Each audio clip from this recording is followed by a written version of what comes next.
As I'm sure you're aware, I've just hit the big 1 million subscribers. I can't believe I'm actually here. It's been an amazing journey that I'll never forget. A few weeks ago, I asked you on Facebook to ask me questions about myself. So here's another Q&A to celebrate this gargantuan milestone. I hope you enjoy. Mark asked, what was your favourite video out of all the ones you've made? I've enjoyed making every video. It's amazing how interesting even the most mundane of topics can be once you learn a bit about it. But my favourite was, can you live forever? I found researching it absolutely fascinating. When it comes to technology, we live in a very prosperous time.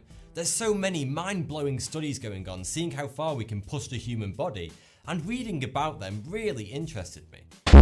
Harshit, Newport, Jordan, Cedar and Alex asked, how long does it take you to make a video? About 3 to 6 days depending on the complexity of the topic.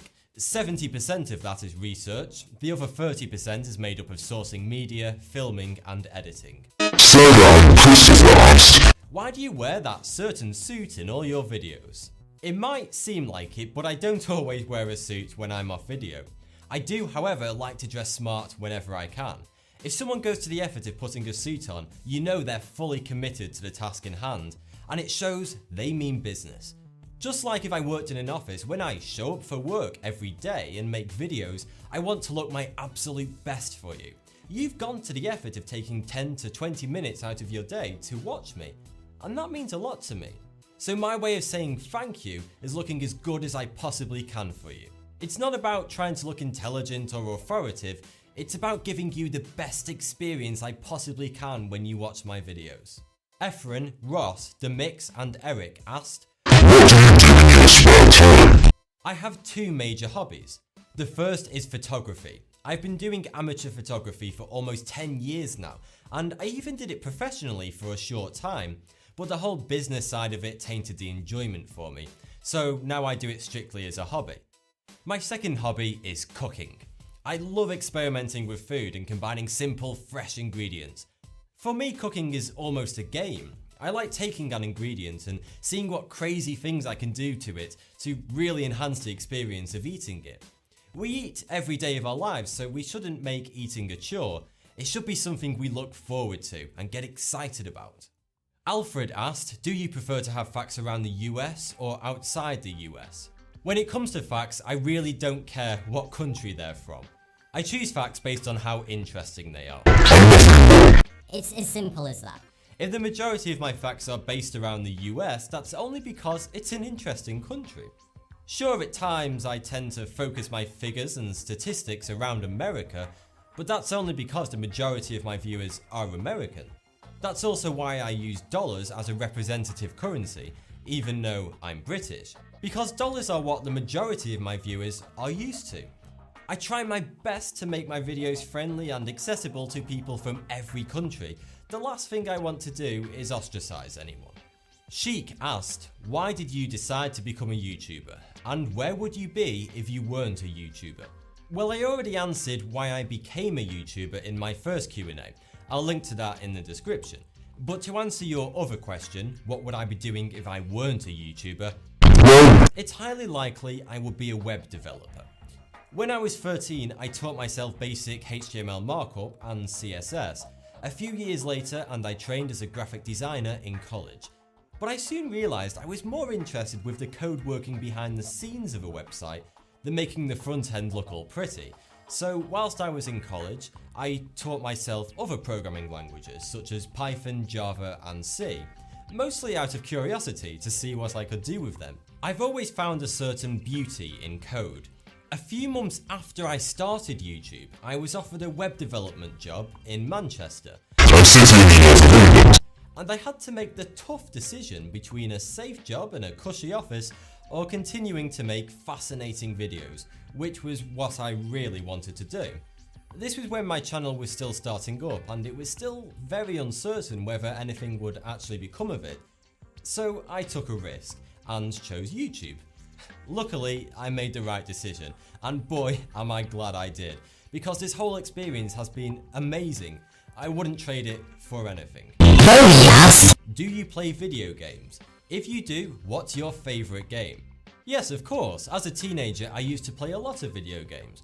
Unfortunately, I don't play anymore, simply because it's hard to find the time.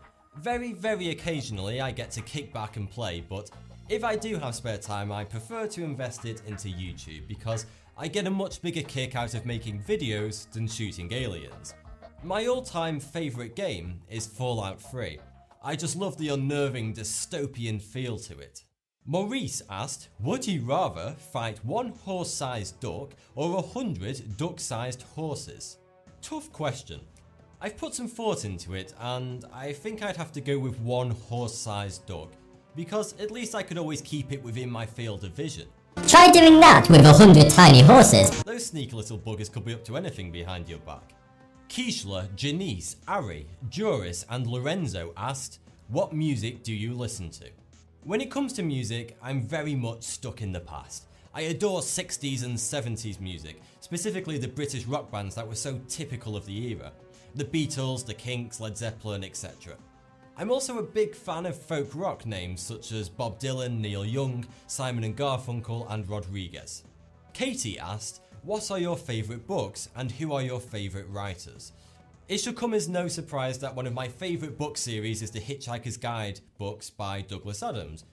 But I read very little fiction. I love factual books. I will happily read a book on any topic, but I particularly like reading physics books about stuff such as black holes, the universe, relativity, and all that interesting spacey stuff. That being said, one of my favourite wordsmiths is actually a fiction author, F. Scott Fitzgerald, best known for his novel The Great Gatsby. The beautiful poetic prose meticulously crafted into each and every paragraph stayed with me for years after I read it. Matthew asked, what's your favourite drink? My favourite drink is coffee. There's quite simply nothing better than the smell of freshly ground coffee beans in the morning. But being British, I also love tea. I know, so predictable.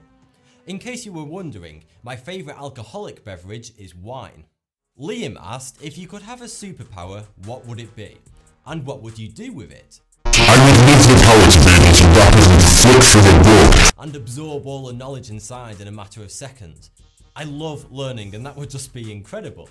Okay, I wouldn't be able to beat up many villains with that superpower, but I would be able to deploy my superior knowledge to create computer learning algorithms that predict where the villains will strike next, then cowardly warn the police. Yeah, that concept definitely needs some polishing before it's made into a superhero flick. Andrew asked, when I was a child, what did I want to be? When I was really young, I wanted to be a scientist. But as I grew up, I saw myself going into either engineering or computer science. Both fields always interested me and still do. But as is usually the case, I ended up doing neither. I really can't thank you enough for helping me to reach such an amazing milestone. Reaching 1 million subscribers is by far the most astonishing thing I've ever accomplished in my entire life. I just really can't believe it's happened to me, so thank you, and here's to many more years of 42.